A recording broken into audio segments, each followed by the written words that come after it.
Israel Colombia में आए भूकंप के बाद मदद करना जारी रखे हुए है और अब उसने 5 टन अतिरिक्त सहायता सामग्री भेजी है, जिसमें चिकित्सा उपकरण शामिल हैं। एक संयुक्त इजरायली बचाव और मानवीय सहायता मिशन पिछले एक सप्ताह से देश में मौजूद है। 80 सदस्यीय मिशन फिलहाल कोलंबिया में सबसे बड़ा सक्रिय मिशन है, क्योंकि देश तबाही के बाद फिर से निर्माण के लिए काम कर रहा है। इजराइल की मदद दोनों देशों के बीच नई मजबूत दोस्ती का एक और संकेत है, क्योंकि यरूशलेम और बोगोटा ने अब 1 सितंबर से आपसी वीजा छूट पर भी सहमति जताई है। और अधिक जानकारी के लिए हमारे साथ जुड़ रही हैं कोलंबिया में नई इजरायली राजदूत विवियन आइजन, जो बोगोटा से हमारे साथ हैं। राजदूत आइजन, i20 न्यूज पर आपका स्वागत है। धन्यवाद। मुझे आमंत्रित करने के लिए धन्यवाद। शुभ संध्या। तो चलिए सहायता प्रयासों से शुरू करते हैं। इजरायली टीमें किस तरह से काम कर रही हैं और ये नई चिकित्सा सामग्री की खेप वास्तव में जमीन पर कितना फर्क लाएगी? तो इजरायली टीम पिछले एक हफ्ते से कोलंबियाई टीम का समर्थन कर रही है। उन्होंने पीड़ितों के बचाव के पहले हिस्से को लगभग पूरा कर लिया है। ये आज पूरा हो जाएगा। और काम का एक और हिस्सा है जो इमारतों से जुड़ा है, यानी उनकी जांच करना।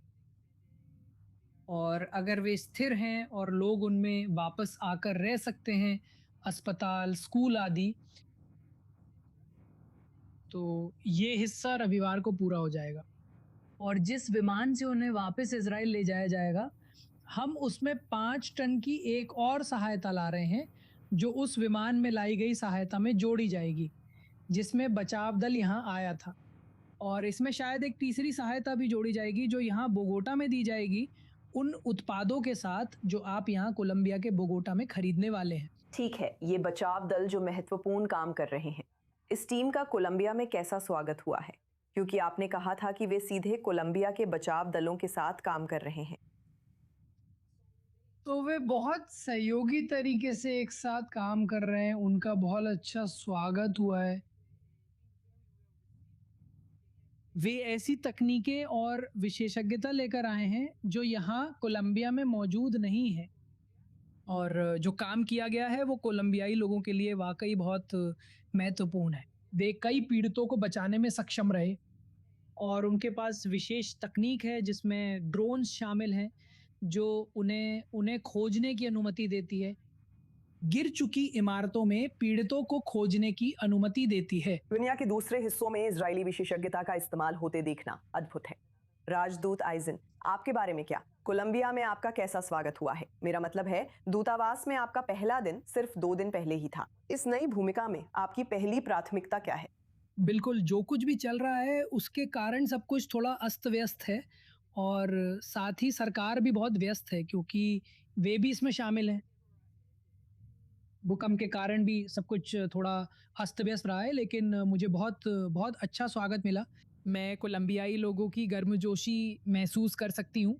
मुझे लगता है कि वे वास्तव में हमारे देशों के बीच संबंधों को मजबूत करने के लिए उत्साहित हैं और हम इसके लिए काम करेंगे। यहाँ होना मेरे लिए खुशी की बात है। बहुत बहुत अच्छे लोग हैं और बहुत गर्मजोशी से भरे हुए हैं। अरे, ये सुनकर बहुत अच्छा लगा।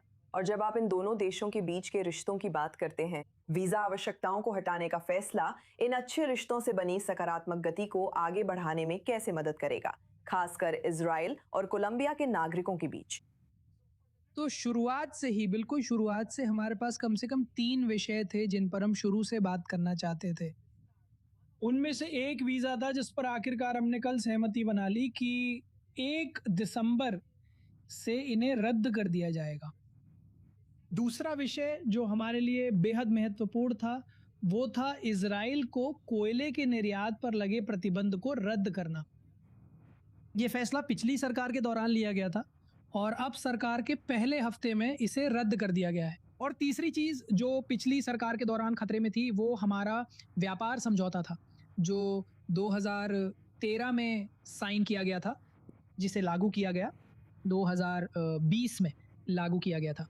लेकिन फिर नई सरकार के साथ ये सच में खतरे में था कि इसे रद्द कर दिया जाएगा। पिछले राष्ट्रपति ने घोषणा की कि वो व्यापार समझौते को रद्द करने जा रहे हैं, लेकिन अंत में उन्हें ऐसा करना था क्योंकि आंतरिक नियमों के कारण उन्हें कांग्रेस में एक वोट कराना था, जो कभी हुआ ही नहीं। तो व्यापार समझौता अभी भी पूरी तरह से लागू है और अब हमें संस्थाओं और सरकारों के बीच संवाद करने की ज़रूरत है ताकि ये तय किया जा सके कि कौन से उत्पाद इस व्यापार समझौते का हिस्सा होंगे। लगाए जाने वाले करों में सुधार करने के लिए और मुझे विश्वास है कि ये हमारे देशों के बीच व्यापार बढ़ाने, कोलंबिया में और अधिक निवेशकों को लाने और वास्तव में कोलंबियाई अर्थव्यवस्था के साथ-साथ इज़राइली अर्थव्यवस्था को भी बढ़ाने के लिए एक बड़ा कदम होने वाला है। ये पिछले साल पेट्रो सरकार से बिल्कुल उलट है। जब आप इन सभी नए फैसलों की बात करती हैं जो आप ले रही हैं, तो इस भूमिका में कदम रखने और इन रिश्तों को लगभग शून्य से फिर से बनाने में आपके लिए मुख्य चुनौतियां क्या हैं? हाँ, मैं कहूँगी कि मुख्य चुनौतियों में से एक यहाँ इस देश में अब भी मौजूद नैरेटिव है। पिछली सरकार के समय ये कुछ साल और गाज़ा में युद्ध की शुरुआत से 7 अक्टूबर से अ, इज़राइल के खिलाफ बहुत सारी दुर्भावनापूर्ण कथाएँ फैलाई गईं, मुख्य रूप से राष्ट्रपति द्वारा और ये सोशल मीडिया पर फैल रही और दुर्भाग्यवश यहाँ बहुत से लोगों के पास इतना ज्ञान नहीं है कि वे सच और लाइज हाँ। हाँ और एआई और सोशल मीडिया के सभी प्रभावों के साथ वास्तव में हम साफ महसूस कर सकते हैं कि यहाँ दर्शकों का एक हिस्सा वास्तव में इजराइल का समर्थन नहीं करता। इसका उल्टा सच है। आप यहूदी विरोधी कथाएं देख सकते हैं जो मध्यकालीन समय से चली आ रही हैं। इसे देखना वाकई बहुत मुश्किल है और मुझे लगता है कि ये मुख्य चुनौतियों में से एक होने वाली है। खैर, निश्चित रूप से आपके लिए बहुत काम है, लेकिन राजदूत विवियन आइजन हम आपको इस नई बहुत महत्वपूर्ण भूमिका में राजदूत के रूप में ढेर सारी शुभकामनाएं देते हैं। हमारे साथ i24 न्यूज पर जुड़ने और अपने पद के शुरुआती कुछ दिनों के बारे में और जानकारी साझा करने के लिए बहुत बहुत धन्यवाद। मुझे आमंत्रित करने और मुझे आपके साथ बात करने का मौका देने के लिए बहुत बहुत धन्यवाद। धन्यवाद। अलविदा। शुभ रात्रि।